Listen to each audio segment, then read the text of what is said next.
this week's Parshas Emor, something very nice from the Rebbe's father, Rabbi Levi Yitzchok Zatzal.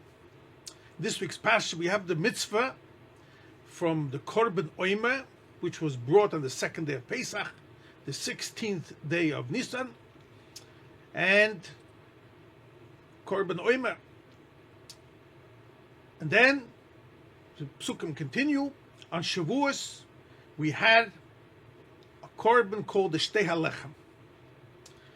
The Mishnah in Menachos Perek Yud, Mishnah Vov, says these words: Ha'omer mate b'medina u'shtei halechem b'migdosh, which means very simple.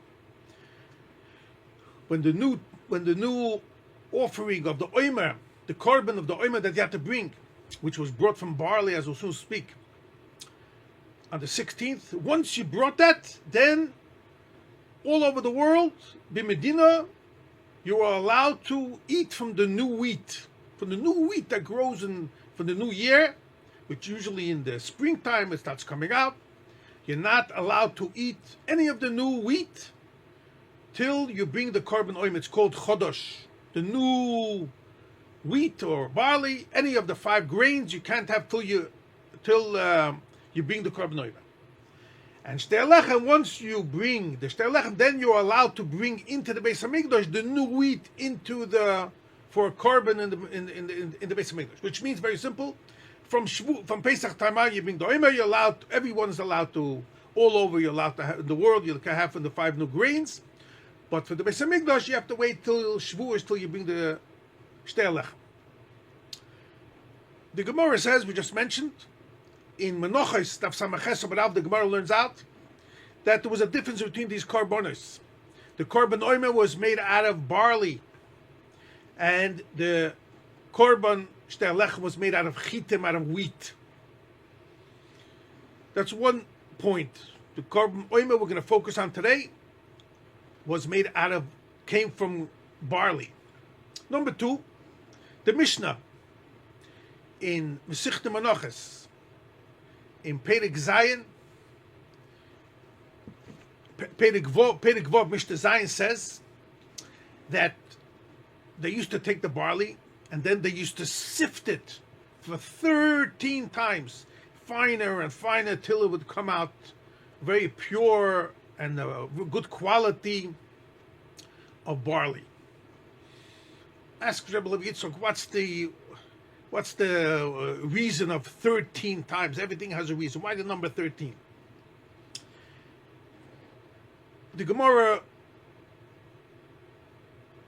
also says, in Soita, Daf Yudalad Amar Aleph, that Sa'oidim, barley, is Meichel Behema. That's the food that you give to animals. Chitim is wheat that you give to mankind. So here there's interesting 3 things that we have by the korban omer.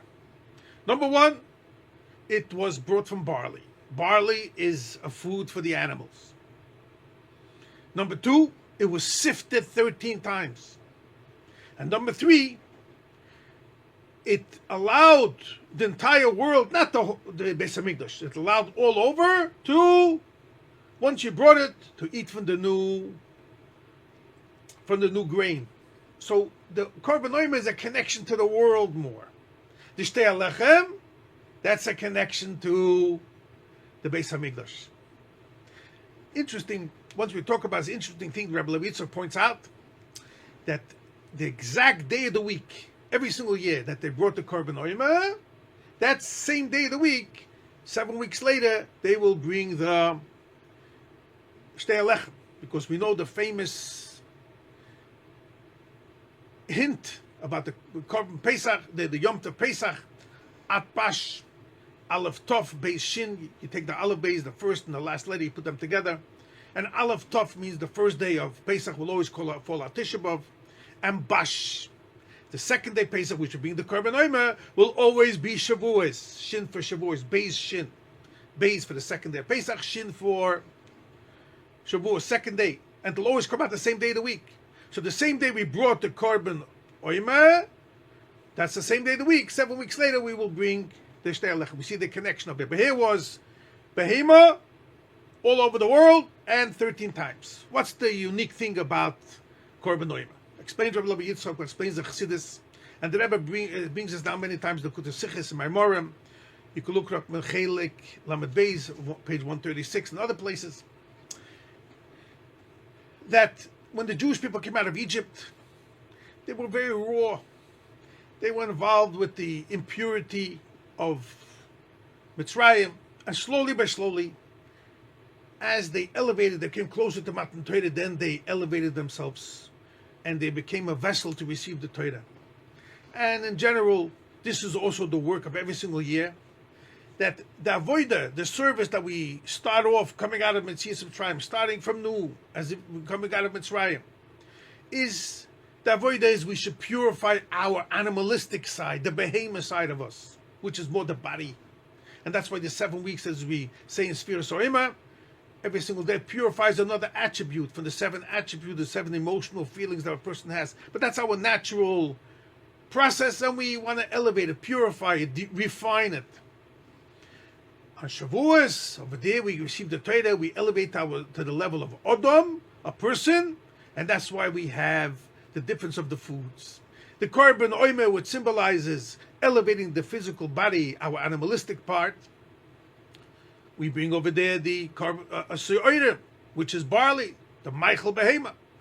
By Shavuos, Shtei Alechem is Chitim, is wheat, that's Michael Adam, that's when we reach already to the higher level, coming to a person receiving the Torah, then we bring the wheat.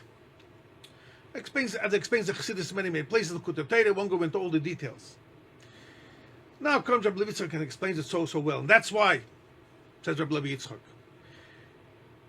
the Omer, where did it allow you to eat the 5 grains? In the entire world, which is not the holy place. There we have to refine it. It's the behemoth part of the world. Shtei Alechem was in Beis Hamikdash. That's the holy place. That's the Michael Adam. That's the Chitim. That's the wheat. Now comes Melissa, says, so beautiful. Now you'll understand why it was 13 times. Since it was Michael Behema, we're going to put together the word Behema and 13. You'll see something very nice. We all know what explains the Chassidus, and the Gemara brings it down to Psachim Daf Nun. When we say Baruch Atah Hashem, Hashem is spelled Yud Kei Vav Kei. We don't pronounce it that way with the Yud. We don't verbalize it. It's written Yud Kei Vav Kei. But we pronounce it Adnai, Adoi, and then Noi at the end. And the Gemara explains, and the Chassidus explains, that when Hashem is concealed, that's Shem Adnai. When Hashem is revealed, that's Shem Havaya. That's why the Beis Hamikdash, as the Rambam, the Gemara says, and the Rambam brings down, that was the only place where they pronounced Hashem's name in a verbal way, only in the holy place. And now it says Rabbi Levi, so beautiful.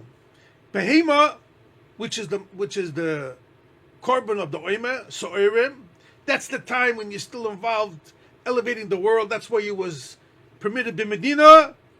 That's over there we have to elevate Shem Adnai. Adnai is 65. Behema adds up to 52. 52 and 13. The many times they refined it to elevate the world, make it refiner, make it more of a vessel to the Eibishter. 65. To tell you that the whole avodah from the Korban Omer So'erim is to elevate the world. The way there is over there, the Shem Adnai, where Hashem comes in the concealed way, as the Alter Rebbe says in Tanya. To conclude with this, says Rabbi Levi, so nice. The Rizal says the word Sfiras Omer, counting the Omer till we get up to Shavuos, elevating the refining the animalistic part, is a Rosh Hashanah Samachei. Sfiras Omer Samachei. Samachei 65 adds up exactly to Behema and Yud Gimel together.